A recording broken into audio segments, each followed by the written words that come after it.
Wang Li is a 26-year-old male client who presents to the emergency department, or ED.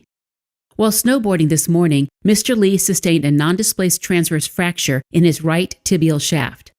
A cast was applied in the ED, and he was discharged home with a prescription for the opioid analgesic acetaminophen with codeine for pain. Mr. Li came back to the ED 6 hours later, stating his pain is unbearable with a rating of 10 out of 10. He says the pain medication isn't helping at all, and it feels like there are pins and needles in his leg under the cast. The ED team urgently begins evaluating Mr. Li for acute compartment syndrome. Acute compartment syndrome is a serious condition in which there's a rapid increase in the pressure within an enclosed compartment that contains muscles, nerves, and blood vessels surrounded by a layer of fibrous connective tissue called fascia. Since the fascia is not elastic, it can't stretch much. So when the pressure within these compartments rises, normal blood flow can be cut off, leading to tissue damage due to hypoxia and ischemia. The most common cause of acute compartment syndrome is bleeding within the compartment. This typically occurs with long bone fractures like the tibia, as well as penetrating injuries.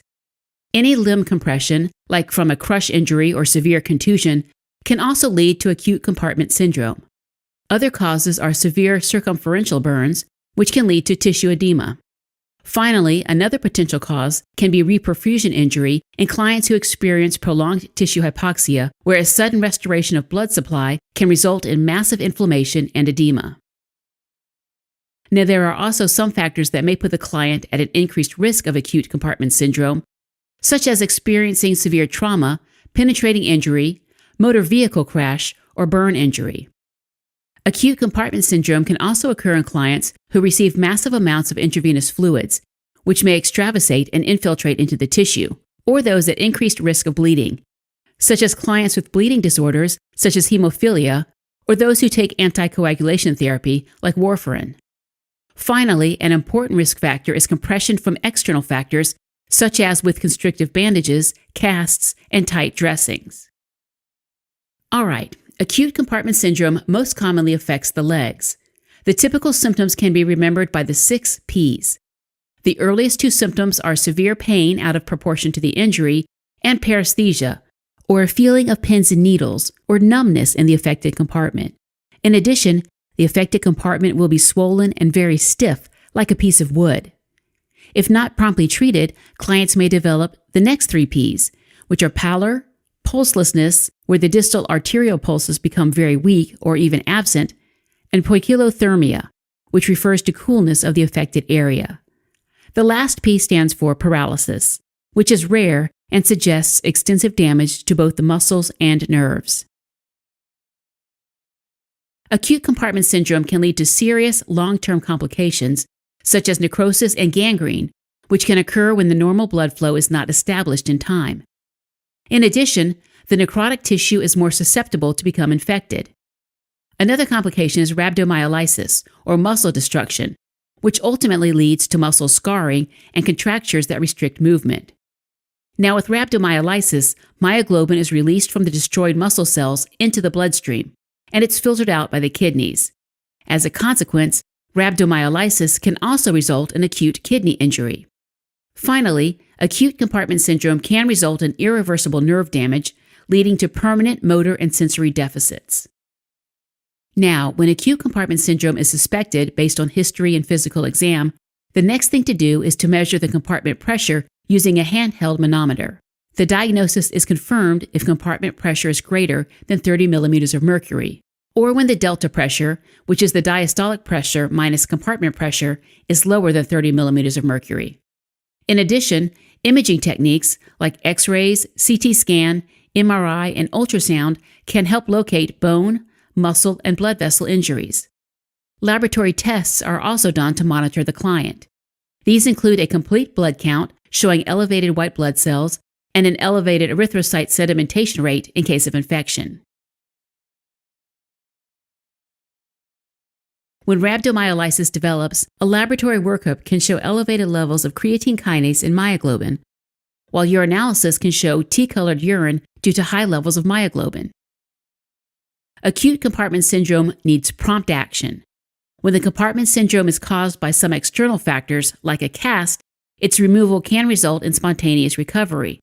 Most often, though, treatment involves a surgical procedure called a fasciotomy, where the skin and fascia are cut open, relieving the pressure and reestablishing normal blood flow. However, if the tissue is already necrotic and gangrenous, the limb should be amputated. All right, let's begin Mr. Lee's assessment. After confirming his identity, you introduce yourself as his nurse and perform hand hygiene. Immediately, you notice Mr. Lee is laying on the exam table, grimacing in pain. You ask Mr. Lee how he is feeling, and he replies, "Terrible. I've never been in this much pain, and this feeling of pins and needles is driving me crazy. How can I make it go away?"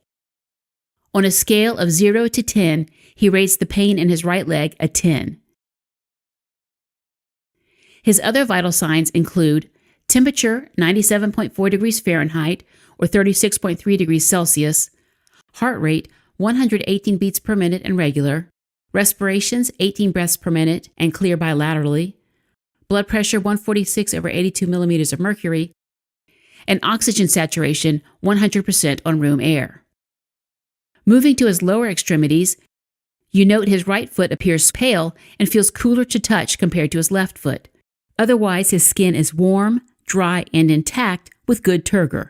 His left foot has capillary refill less than 3 seconds, but his right foot has capillary refill of 5 seconds. Because of his cast, you are unable to compare his distal lower extremity pulses. You document your assessment and notify the physician of your assessment findings. You emphasize your concern for possible acute compartment syndrome. The physician immediately evaluates Mr. Lee and requests you assist him with removing the cast. When the cast is removed, you note his right lower leg feels stiff like a piece of wood and appears swollen. The physician performs dorsiflexion of Mr. Lee's right foot, and Mr. Lee shouts, "Ouch!"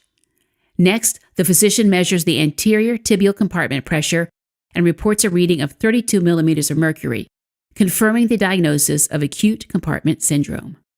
Okay, now that your assessment is complete and you construct nursing diagnoses for Mr. Lee, including acute pain related to tissue injury and ischemia, ineffective peripheral tissue perfusion related to a constrictive cast causing increased compartment pressure, risk for peripheral neurovascular dysfunction related to impaired blood flow, and readiness for enhanced knowledge related to a new diagnosis.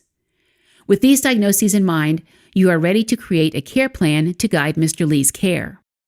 Within 4 hours, Mr. Lee will report decreased pain from his current level of 10 out of 10, have improved blood flow to his right lower extremity, and show no further signs of peripheral neurovascular dysfunction. By the end of your shift, Mr. Lee will verbalize understanding of his diagnosis of compartment syndrome and his treatment plan. All right, with goals in place, you can implement your plan with the help of an interdisciplinary team. Physician orders include a surgical consult in case an urgent fasciotomy is required, pain medications including opioid analgesic hydrocodone with acetaminophen and the NSAID ibuprofen, and labs including a complete blood count, erythrocyte sedimentation rate, myoglobin, creatine kinase, kidney function tests, and urinalysis. You delegate vital sign monitoring and lab collection to the patient care technician, requesting that you be notified immediately of changes in Mr. Lee's vital signs. With the cast removed, Mr. Lee reports a pain score of 8 out of 10, so you administer the ordered analgesics and request that he notifies you if his pain does not reach a tolerable level, which he states is a 5 out of 10. To decrease swelling, you elevate his right lower extremity, but ensure it is not elevated above the heart, as this could decrease perfusion and worsen compartment syndrome.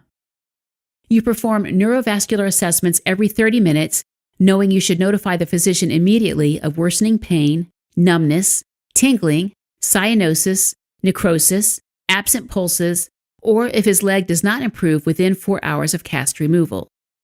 Throughout your shift, you teach Mr. Lee about compartment syndrome, how the increased pressure in his leg is causing the symptoms he is experiencing, complications he is being monitored for, such as rhabdomyolysis, what a fasciotomy is, and what symptoms would warrant the need for an urgent fasciotomy.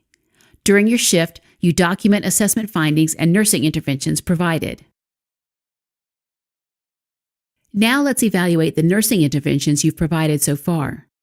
4 hours into your shift, neurovascular assessments have revealed Mr. Lee is regaining normal sensation, has decreased swelling, and has equal and normal pulses, capillary refill, color, and temperature in his bilateral lower extremities.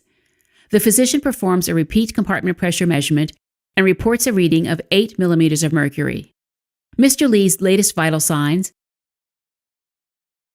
are temperature 98.0 degrees Fahrenheit or 36.7 degrees Celsius, heart rate 80 beats per minute, respirations 14 breaths per minute, blood pressure 116/70 millimeters of mercury, oxygen saturation 100% on room air, and pain 4 out of 10. Lab results include erythrocyte sedimentation rate 15 millimeters per hour, myoglobin 30 nanograms per milliliter, creatine kinase 100 international units per liter, creatinine 1.0 milligrams per deciliter, BUN 19 milligrams per deciliter, and urinalysis within normal limits. By the end of your shift, Mr. Lee verbalized his understanding of compartment syndrome as well as his treatment plan. Before giving a report to the next nurse, you ensure you document all assessment findings and nursing interventions provided. Happy to have avoided the fasciotomy, Mr. Lee is waiting to be admitted to the orthopedic unit for close monitoring and a treatment plan that will allow his fracture to properly heal. All right, as a quick recap, your client, Mr. Lee, was treated in the ED for acute compartment syndrome, which is when the pressure increases within a group of muscle, nerves, and blood vessels surrounded by fascia, resulting in tissue ischemia and neurovascular damage if left untreated. Assessment findings revealed severe pain, paresthesia, and decreased perfusion to the right lower extremity.